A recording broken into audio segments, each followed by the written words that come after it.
Hello everyone, a very warm welcome to Ecoholics YouTube channel. I am Shruti Jha, and in today's session, certainly we have another good news for India that India's pharmaceutical sector has become the third largest sector by volume at the global stage. So let's see what this session holds all for all of us. देखिए यहाँ पर एक recent में update आई है कि जो India का pharmaceutical sector है वो बाय वॉल्यूम थर्ड लार्जेस्ट पे आकर ग्लोबल वर्ल्ड में खड़ा हो गया है। अगर आप उसके वैल्यूएशन की बात करो तो यहाँ पे the valuation is $50 billion, that is 5,000 crore rupees. तो यहाँ पे बात हो रही है 2023-2024 फाइनेंशियल ईयर की। यहाँ पे बहुत ज्यादा वैल्यूएशन आपको फार्मास्यूटिकल सेक्टर की दिखाई दी है। अब यहाँ पे अगर इस वैल्यूएशन को हम सेग्रीगेट करें दो पार्ट्स में तो वर्थ आपको दिखाई देगी $23.5 बिलियन, और वहीं अगर एक्सपोर्ट्स की बात करेगी, फार्मास्यूटिकल सेक्टर ने एक्सपोर्ट में बिजनेस कितना अर्न किया है तो $26.5 बिलियन यहाँ पे आपको एक्सपोर्ट का बिजनेस लगता दिखाई देगा। देन अगर सेक्टर की आप बात करो कि यहाँ पर प्रोडक्शन वैल्यू के हिसाब से कितनी रैंक है तो 14th रैंक है फार्मास्यूटिकल इंडस्ट्री की at the global world. Then अब इसी की वजह से जिस तरीके से फार्मास्यूटिकल सेक्टर हमारा आगे बढ़ रहा है, एक्सपोर्ट में हम इतने ज्यादा एक्सेल कर रहे हैं, फिर ओवरऑल जो प्रोडक्शन है वो भी बहुत हाई है, उसकी वजह से इंडिया के फार्मास्यूटिकल सेक्टर को या इंडिया को यहाँ पे फार्मेसी ऑफ द वर्ल्ड का यहाँ पर टाइटल दे दिया गया है। Now coming to that what products of the pharmaceutical industry are actually giving, तो यहाँ पे देखिए जब जेनरिक ड्रग्स की आप बात करते हैं तो इंडिया आपको वर्ल्ड लार्जेस्ट सप्लायर मिलेगा जेनरिक ड्रग्स की जहां पर बात आती है। और यहाँ पे एग्जांपल में पैरासिटामोल हो गया, फिर उसके बाद आपका सेफिक्सिम हो गया, एमोक्सिलिन हो गया, ऑफ्लेक्सिन हो गया, ये सारे जेनरिक ड्रग्स में प्रोडक्शन में ले लीजिए आप तो इंडिया का काफी ज्यादा नाम है। India is the leading supplier of generic drugs. Then if you talk about the vaccines तो more than 50% of the world's vaccines यहां पर इंडिया प्रोड्यूस करके पूरे ग्लोबल वर्ल्ड में पहुंचा रहा है। और वैक्सीन्स की अगर आप बात करो तो मीजल्स हो गया, मम्स हो गया, रूबेला हो गया, मेनली हम एमएमआर के रूप में इनको देखते हैं। फिर पेंडेमिक का भी आप देख लीजिए, H1N1 इन्फ्लुएंजा, पोलियो, ये जितनी भी वैक्सीन्स हैं जो पूरे ग्लोबल वर्ल्ड में हेल्थ को मेंटेन रख रही हैं, हेल्थ की जो एक इमरजेंसी है उससे डील करने में हमको हेल्प कर रही हैं, ये सारी वैक्सीन्स इंडिया यहां पर प्रोड्यूस करता है एट द ग्लोबल वर्ल्ड और लीड कर रहा है प्रोडक्शन में। Now coming to the exports of Indian pharmaceutical industry, तो यहाँ पे अगर आप पर्टिकुलर एक्सपोर्ट बिजनेस की बात अगर हम करें तो देखिए फाइनेंशियल ईयर अगर 2023-2024 की बात करें तो यहाँ पे डेफिनेटली आपको लास्ट ईयर के कंपैरिजन में 2022 के कंपैरिजन में यहाँ पे आपको 9.6% राइज देखने को मिला है और वैल्यू आपकी उठ के आ रही है $27.85 बिलियन। सिमिलरली अगर हम अभी अपकमिंग फाइनेंशियल ईयर की बात अगर करना चाहें तो यहाँ पे 11% इंक्रीज होने के चांसेस हैं इसी एक्सपोर्ट बिजनेस को in the upcoming future.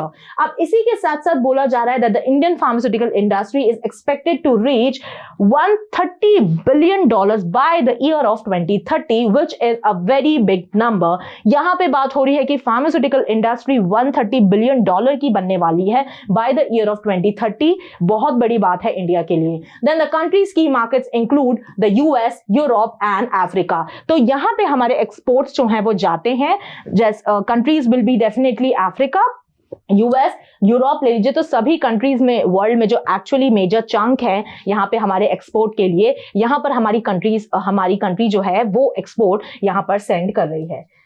Now coming towards the contribution to GDP, अगर आप फार्मास्यूटिकल इंडस्ट्री की बात कर रहे हो, बहुत बड़ा एक सेक्टर उभर के आ रहा है और इंडियन इकोनॉमी को डेफिनेटली बहुत ही मेजरली और पॉजिटिवली इंपैक्ट करता है। तो यहाँ पे 1.72% of India's GDP is actually dependent on pharmaceutical sector. Then if you talk about India is among top 12 destinations for the biotechnology sector. और यहाँ पे अगर आप बात करो कि अगर एशिया पैसिफिक की बात करो, ये तो वर्ल्ड वाइड के हिसाब से हम 12th डेस्टिनेशन पे आते हैं कि भाई जो 12 जगह पे बायोटेक में यहां पर बात होती है वहां पे हम टॉप में हैं। बट अगर आप सिर्फ और सिर्फ एशिया पैसिफिक की बात करो तो यहां पे हम थर्ड लार्जेस्ट बन के खड़े हुए हैं in the sector of biotechnology. Similarly pharmaceutical is also one of the top 10 attractive sectors where the people are trying to invest their money and also in this context India has also allowed the foreign direct investment that too 100% of the FDI through the automatic route in the greenfield projects for the pharmaceutical industry. अब green field projects क्या होते हैं, तो देखिए जहां पर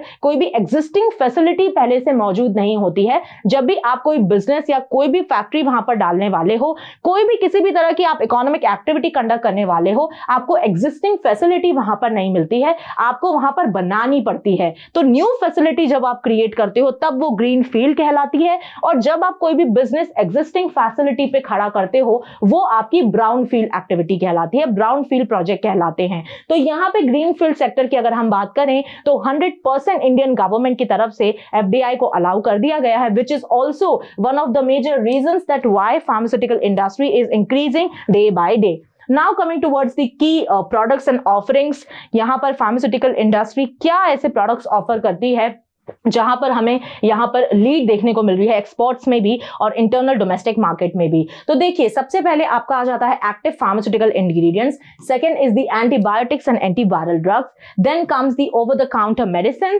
fourth one is the cardiovascular and the diabetes drugs, तो इसमें भी काफी ज्यादा इंडिया एक्सपोर्ट्स करता है। उसके बाद है herbal and Ayurvedic medicine, definitely AYUSH is involve in this. Then is the oncology drugs, जो कैंसर से रिलेटेड ड्रग्स होती हैं उनमें भी यहां पर इंडिया काफी ज्यादा एक्टिवली कंट्रीब्यूट करता है।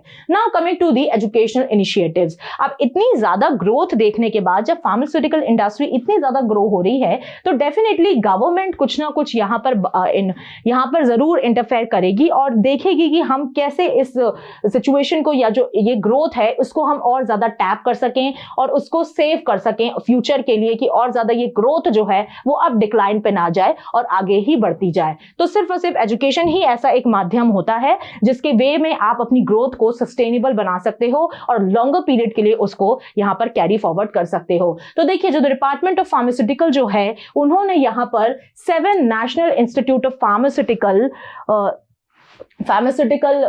एजुकेशन एंड रिसर्च को बनाया है, जो कि शॉर्ट फॉर्म में आपके नाइपर्स कहलाते हैं। तो यहाँ पे इस डिपार्टमेंट ने 7 नाइपर्स को यहाँ पर डेवलप किया है, जो कि आपको फार्मास्यूटिकल इंडस्ट्री में रिसर्च करने में, पढ़ाने में हेल्प करेंगे। इसी के साथ ये इंस्टीट्यूट जो हैं वो नेशनल इंपॉर्टेंस पे बहुत ज़्यादा काम कर रहे हैं और इनको these institutes are actually recognised as the institutions of national importance. Similarly they offer the post graduate and doctoral programmes focusing on advanced research in various pharmaceutical fields. इसी के साथ अगर आप देखो तो MOOC, जो कि बहुत ही न्यूज में रहता है जब आप एजुकेशन सेक्टर की बात करते हो, तो यहाँ पे the full form is massive open online courses. तो यहाँ पे जो कोर्स एरा हो गया, फिर इसके बाद आपकी एडेक्स हो गया, बहुत सारी ये जो साइट्स है ये आपको ऑफर करती हैं कोर्सेज यहाँ पे जो फार्मास्यूटिकल सेक्टर में आप कर सकते हो। इसी के साथ साथ यहाँ पे फार्मास्यूटिकल साइंसेस, क्लिनिकल ट्रायल्स, ये सारी चीजें यहाँ पर आपको हेल्प देती हैं अगर आपको इस सेक्टर में कुछ ना कुछ सीखने को